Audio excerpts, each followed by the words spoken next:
I used to wonder if mindset really mattered. I thought that success was all about talent and skill set, but I came to realize that someone who is great at what they do can quickly be bypassed by someone who is less talented but more confident. Remember this, confidence attracts, but unbelief repels.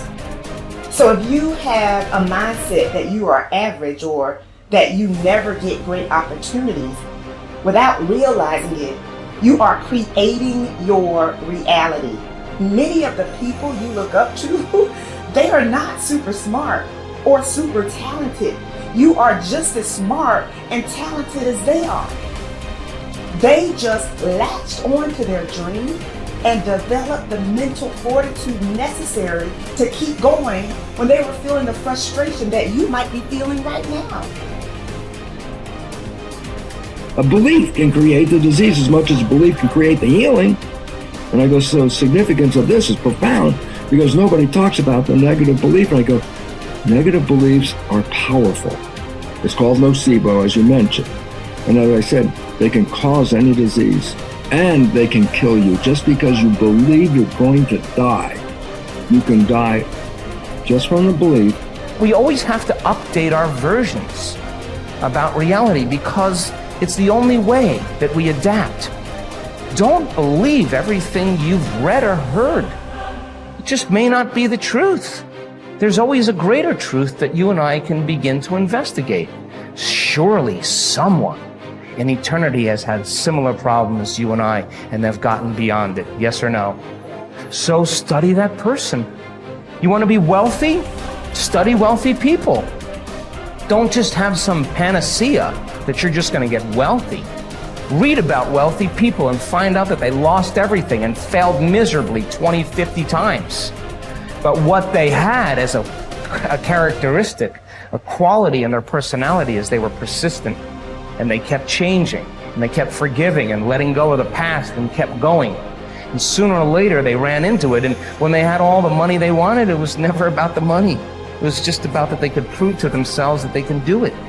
Stop rationalizing. Stop making excuses. Stop giving yourself little watered down assessments of where you're really at. Tell yourself the truth. Are you making yourself better? Or are you making yourself worse? Are you moving forward or are you moving back? Anything that you have that you feel is a negative, it doesn't matter. Anything you feel it's a positive, it doesn't matter. We're still the ones that make the decisions, and we're the ones that move the needle because no one's doing it for us. We want to change the world, we decide we're going to change it. We want to change the economy in our home, we have to decide. We want to change the amount of time we spend with family or live into our true purpose or be the woman or God or man God designed us to be. No one else is doing it for us. But what we can do is what you're doing. Gain capabilities from people who've already been there. Be a part of a group bigger than yourself. You already got the capabilities. You're already a part of a group bigger than yourself. You're already got the support of this amazing family. I think true behavior change is identity change. And it's this shifting of your self-image, or your beliefs, or the way you look at yourself. Because it's one thing to say that I want this, and something very different to say I am this. So people walk around with beliefs like that all the time. I'm not a language learner. I'm not good at math. I'm terrible with directions. I'm not good at remembering someone's name. Yeah. And once you have those type of, once you adopt that identity, it becomes very easy to just reinforce that over and over again. And so these three levels that you mentioned, outcomes, process, and identity, all three matter, but I think the key is that you want the direction of change to be in the right way, the right arrow. So if you start with the outcomes, if you start with the result, then you're like, oh, I really want this thing, and here's my plan for getting it. And most people just never think about the identity that comes underneath that. Like they think, I want to lose weight, or I want to be skinny, and if I follow this diet, then I'll be skinny. And then they don't really give any thought to the beliefs behind their behavior.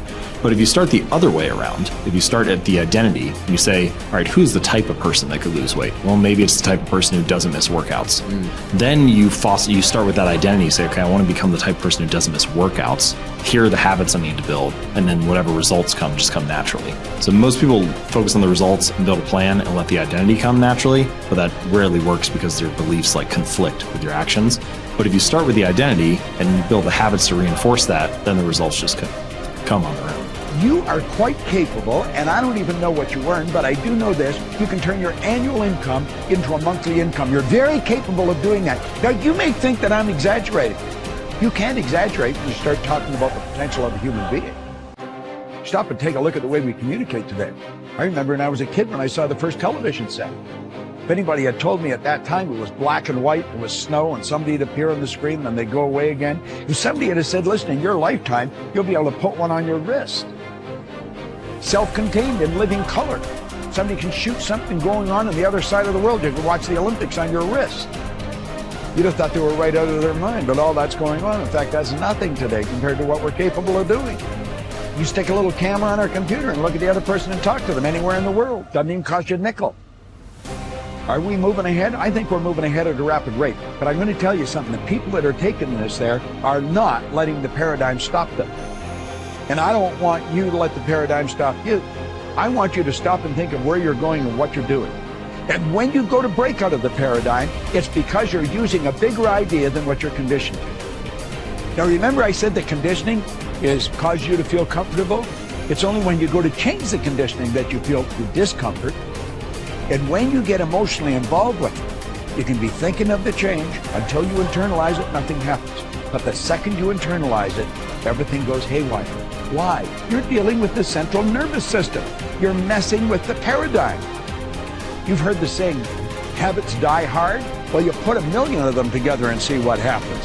Yet it's like a wall, and you bounce off that wall, and you'll go back and live in your conformed or, state of bondage and justify why you should stay there. Don't let that happen. Absolutely refuse to let that happen. If you've got an inspiration to move, to quit your job, to start a business, whatever you want to do, step out and do it. I mentioned in another series that God's gift to us was more talent and ability than we'll ever hope to use in our lifetime. And our gift to God is to develop as much of that talent and ability as we can in this lifetime. The future belongs to the risk takers, not the security seekers. Life is perverse in the sense that the more you seek security, the less of it you have. But the more you seek opportunity, the more likely it is that you will achieve the security that you desire. Whenever you feel fear or anxiety, and you need to bolster your courage to persist in the face of obstacles and setbacks, switch your attention to your goals. Create a clear mental picture of the person that you would like to be, performing the way you would like to perform. There is nothing wrong with thoughts of fear as long as you temper them with thoughts of courage and self-reliance. Whatever you dwell upon grows. So be careful. And this brings us to a very important mental principle called the law of accumulation. The application of this law is a fundamental reason for success in every field, including yours. This law says that every great life or great career is an accumulation of hundreds and perhaps thousands of efforts that nobody ever sees or appreciates. Great success is the result of countless hours, maybe even months and years, of preparation and hard work toward the goal of becoming very good at what you are doing. This law of accumulation says that life is very much like a balance sheet with both credits and debits. Every time you do something positive to enhance your abilities and to improve your life, you get a credit on the credit side of your ledger. Each time you waste your time or neglect to take advantage of an opportunity to learn and grow, you get a debit on the debit side of your ledger. Here's the key. Everything counts. Everything that you do or fail to do is written down and totaled up on your balance sheet. Everything that you do or fail to do counts in some way. Nothing is neutral. Everything is either moving you toward a better life or moving you away from it. Everything counts. A successful, happy, self-confident person is an individual who has consciously and deliberately built up a lot of credits on his or her balance sheet. An unhappy, negative, or insecure person is a person who has a lot of debits on his or her balance sheet, because the only things that count are your actions. It seems that every positive and constructive action you engage in adds up and increases your levels of self-confidence and self-esteem. The law of incremental improvement, perhaps the most important corollary of the law of accumulation, is what is called the law of incremental improvement. This is really the law that explains how you move from wherever you are to the top of your field. This is the law that explains all great success in America or anywhere else in the world. This law simply states that a person becomes good at his or her chosen field by improving incrementally, continuously, over a long period of time.